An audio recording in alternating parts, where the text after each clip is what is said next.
नमस्कार दोस्तों, वेलकम। स्वागत करता हूं एक बार फिर से आप सभी का आरएस जंक्शन पर। मैं घनश्याम 1 फरवरी 2021 के daily current affairs of Rajasthan की श्रृंखला में। दोस्तों, हमारा प्रयास होता है कि जितने भी राजस्थान, देश और इंटरनेशनल लेवल के करंट अफेयर्स है वो आपको उपलब्ध कराए जाएं, और वो भी आपकी जो तैयारी है, अर्थात जिस एग्ज़ाम की आप तैयारी कर रहे हैं उसके सिलेबस के अकॉर्डिंग, ताकि हमारा सिलेबस भी साथ का साथ कवर होता रहे। तो मुख्य रूप से हम आरएस और ग्रेड 1 लेवल की जितनी परीक्षा है उन पर फोकस करते हैं। तो चलिए शुरुआत करते हैं आज की कक्षा की पहले प्रश्न के साथ में। और इन करंट अफेयर्स की जो पीडीएफ है, पीडीएफ फॉर्मेट में 2020 के पूरा वार्षिकांक अवेलेबल हमारी एप्लीकेशन, जिसका नाम है आरएस जंक्शन। तो आज ही प्ले स्टोर से इस एप्लीकेशन को डाउनलोड करें और वहाँ पर जो है अपनी तैयारी को आगे बढ़ाएं। चलिए तो शुरुआत करते हैं। आयुष्मान भारत महात्मा गांधी राजस्थान स्वास्थ्य बीमा योजना। देखिए दोस्तों, पहले हमारे यहाँ पर एक योजना चला करती थी जिसका नाम था भामाशाह स्वास्थ्य बीमा योजना। क्या नाम था?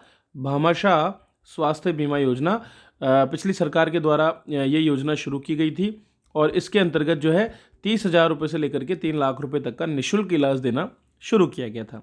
इसके बाद केंद्र सरकार द्वारा जो है आयुष्मान भारत स्वास्थ्य बीमा योजना लागू की गई।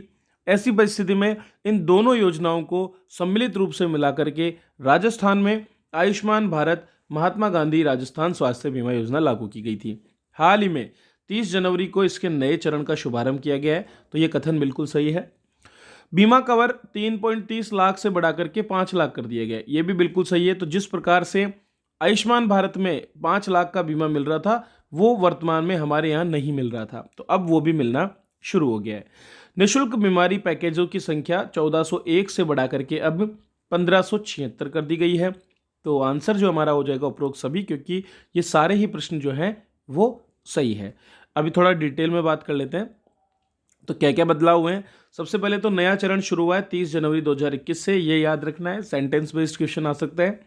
योजना में जो कवर था, जो पहले 30,000 रुपये सामान्य बीमारियों के लिए और 3 लाख रुपए गंभीर बीमारियों के लिए जो मिलता था, उसको बढ़ा करके सामान्य बीमारियों के लिए 50,000 रुपये कर दिए, और गंभीर बीमारियों के लिए 4.5 लाख रुपए। ठीक है, तो 50 और 4.5 लाख कितने हो गए? टोटल 5 लाख रुपए।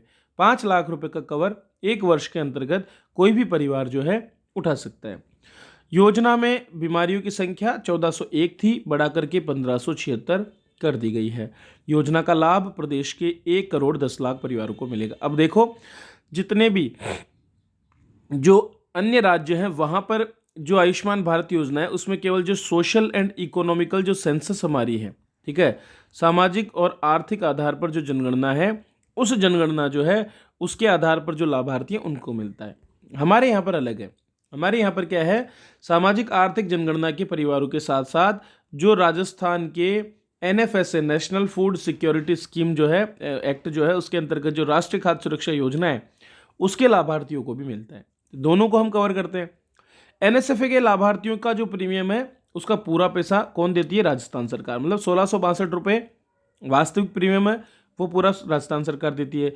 जबकि जो SECC अर्थात सोशल और इकोनॉमिक सेंसस जो है, उसके तहत जो चयनित परिवार हैं उनके लिए भारत सरकार 60% मतलब 1,052 रुपये देती है, और बचा हुआ 40% राजस्थान सरकार द्वारा दिया जाता है। तो राजस्थान सरकार की अगर बात करें तो राजस्थान सरकार को इसमें ज़्यादा खर्चा करना पड़ता है। मरीज के अस्पताल में भर्ती होने के 5 दिन पहले से लेकर के डिस्चार्ज होने के 15 दिन बाद तक का जितना भी चिकित्सकीय व्यय है वो इस पैकेज में शामिल होता है। इस साल क्या किया गया, कोविड-19 आया और बहुत बुरे प्रभाव छोड़े, इसलिए कोविड-19 का इलाज और हीमोडायलिसिस जैसी चीज़ों को भी अब इन पैकेजेस में जोड़ लिया गया है।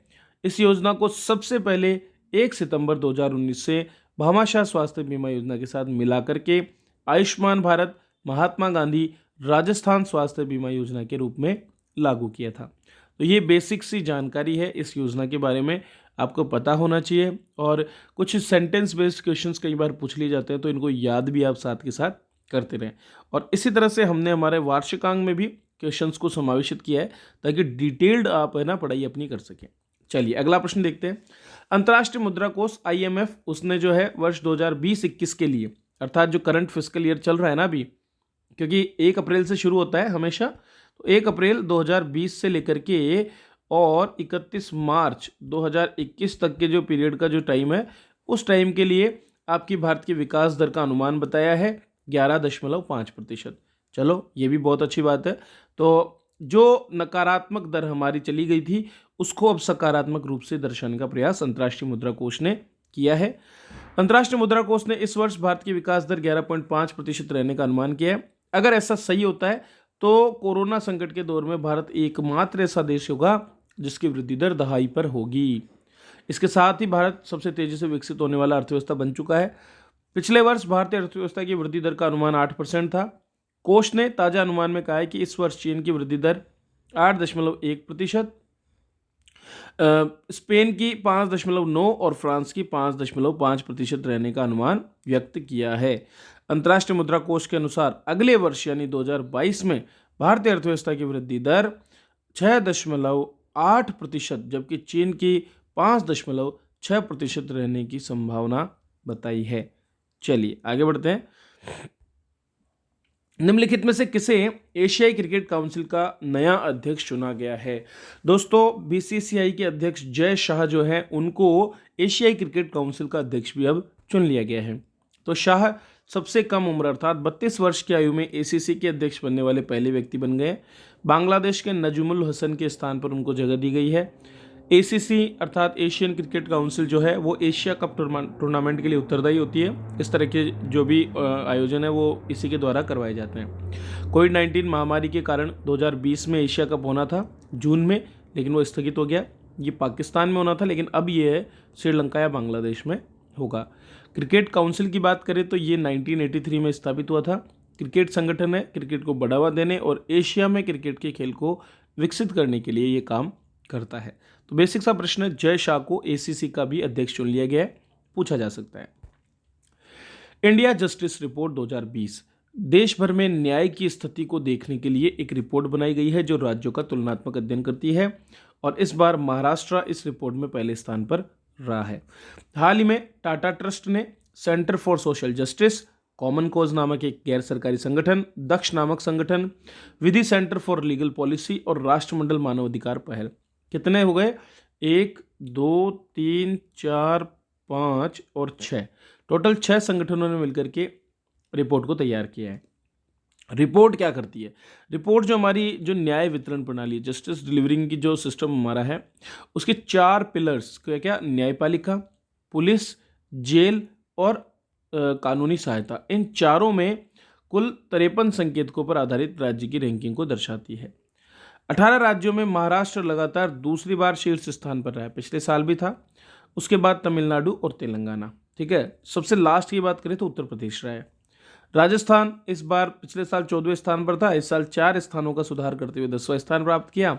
जो जेल नामक पिलर है ना, उसमें राजस्थान पहले नंबर पर रहा है, सबसे फर्स्ट। ठीक है, छोटे राज्यों में गोवा शीर्ष स्थान पर, जो 1 करोड़ से कम जनसंख्या वाले जो राज्य हैं उनमें गोवा शीर्ष स्थान पर, और सबसे निचले स्थान पर अरुणाचल प्रदेश इसमें रहा है।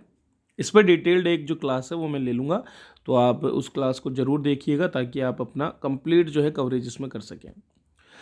चलिए अगला प्रश्न देखते हैं। इरडा जो इंश्योरेंस रेगुलेटरी अथॉरिटी है इंडिया की, insurance regulatory and development authority, उसके द्वारा साइबर देयता बीमा अर्थात एक साइबर पॉलिसीज़ को के बारे में सिफारिश करने के लिए एक समिति गठित की थी पी उपेश की अध्यक्षता में।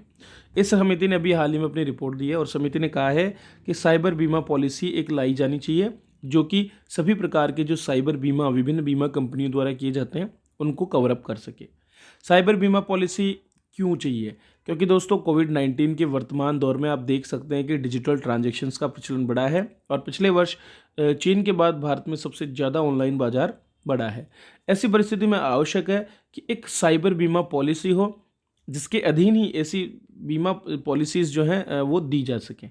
ठीक है, तो साइबर बीमा नीति अगर लाई जाती है तो जितनी भी पॉलिसीज़ हमारी साइबर बीमा से जुड़ी है उनका लाभ कस्टमर्स को सही तरीके से मिल पाएगा। साइबर जोखिम क्या है ये भी आपको समझना पड़ेगा। ऑनलाइन ट्रांजैक्शन करते समय किसी भी तरह का अगर कोई फ्रॉड होता है, सूचना प्रणाली का कोई उल्लंघन होता है या उस पर कोई हमला होता है, उसी को लगभग हम साइबर जोखिम में मानते हैं। तो आपके क्रेडिट कार्ड के फ्रॉड हो गए, आपकी क्लोनिंग हो गई कार्ड्स की, आपकी सिम स्वैप हो जाती है, फिशिंग हो जाती है, वायरसेस के हमले होते हैं, ये सारे के सारे इसमें आते हैं। ये पॉलिसी नीति धारकों को साइबर अपराधों से बचाने में मदद करेगी। हमारे यहाँ पर वर्तमान में सूचना प्रौद्योगिकी अधिनियम 2000 के अधीन जो है इन सभी चीज़ों को कवर अप किया जाता है और साइबर अपराधों को जो है यहाँ पर रोकने का प्रयास सरकार करती है। तो ये आवश्यक है कि इस तरह की बीमा पॉलिसीज़ लाई जाए जिससे कि हमारे यहाँ पर साइबर बीमा का लाभ जो है कस्टमर्स को मिल सके। समिति के अनुसार वर्तमान में भारत में इंटरनेट उपयोगकर्ताओं की संख्या 700 मिलियन है, 70 करोड़ से ज़्यादा है और 2019 में भारत विश्व में दूसरे सबसे बड़े ऑनलाइन बाजार के रूप में आया है।